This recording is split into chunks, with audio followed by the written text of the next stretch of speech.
നമ്മളെ ജീവിതത്തിൽ നമ്മൾ പല സാഹചര്യങ്ങൾ തരണം ചെയ്യേണ്ടി വരും.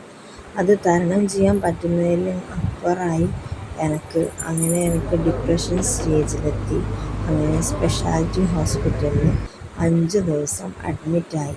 ഈ ഡിപ്രഷൻ ഓവർ തിങ്കിങ് ആയാൽ അത് തലക്ക് ബുദ്ധിമുട്ടാണല്ലോ. അങ്ങനെ അഡ്മിറ്റായ ഞാൻ എൻ്റെ ഹസ്ബൻഡിനെ കൊണ്ട് കഴിയാവുന്നത് നമുക്ക് നല്ല നല്ല ഫുഡ്സ് വാങ്ങിത്തരാൻ പറഞ്ഞു. ഫുഡ് കഴിച്ചു തുടങ്ങി.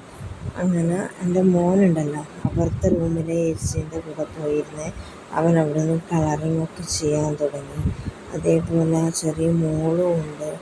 കുറച്ച് ബുദ്ധിമുട്ടുകളുണ്ട്. എന്നാലും ഇതിലേറ്റവും വലിയ മെച്ചം എനിക്കുണ്ടായതെന്ന് വെച്ചാൽ കൂടുതൽ ഫുഡ് കഴിക്കാൻ പറ്റി എന്നുള്ളത് മാത്രമാണ്. എന്നാൽ ഈ ഡിപ്രഷൻ സ്റ്റേജിലൂടെ കടന്നു പോവുക എന്ന് പറഞ്ഞാൽ അത് വലിയൊരു ടാസ്ക് തന്നെയാണ്.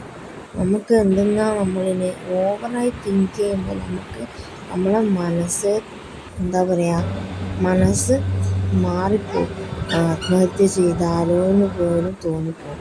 അങ്ങനെയാണ് ഞാൻ ഈ സ്റ്റേജിലെത്തിയത്. അങ്ങനെ ഡിപ്രഷൻ സ്റ്റേജിലെത്തിയല്ല, ഞാൻ പോലീസിനെല്ലാം വിളിച്ചു പറഞ്ഞു എനിക്കിങ്ങനെ പ്രശ്നമുണ്ട്, സംഭവമുണ്ട്. അങ്ങനെ പോലീസുകാർ കൂടി ചേർന്നാണ് ഇവിടെ സ്പെഷ്യാലിറ്റി ഹോസ്പിറ്റലിൽ ഇവിടെ കാണിച്ചത്. അങ്ങനെ കാണിച്ചപ്പം 5 ദിവസം ട്രീറ്റ്മെൻ്റ് എടുത്ത് 5ാമത്തെ ദിവസം നമ്മൾ ഡിസ്ചാർജ് ആവുകയാണ് ചെയ്തത്.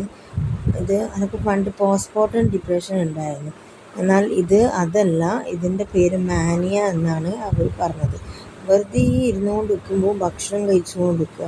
ഭക്ഷണമാണ് ഇതിന് മെയിനായിട്ട് കഴിക്കണ്ടേന്ന് തോന്നുന്നു. വെറും വിശപ്പ് എന്ന് പറഞ്ഞാൽ വിശപ്പ്. അതുകൊണ്ട് എൻ്റെ ഹസ്ബൻഡിൻ്റെ കീശയിൽ കാശ് തെറ്റി അങ്ങനെ 5 ദിവസത്തെ ട്രീറ്റ്മെൻറ്റിന് ശേഷം വീട്ടിൽ തിരിച്ചെത്തി. ഇപ്പോൾ ഓക്കെ ആയി.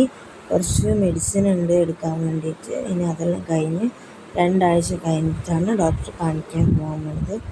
ഓവറായിട്ട് തിങ്ക് ചെയ്യുന്നതും ഓവറായിട്ട് ചിന്തിക്കുന്നതും നിർത്താനാണ് എന്നോട് ഡോക്ടർ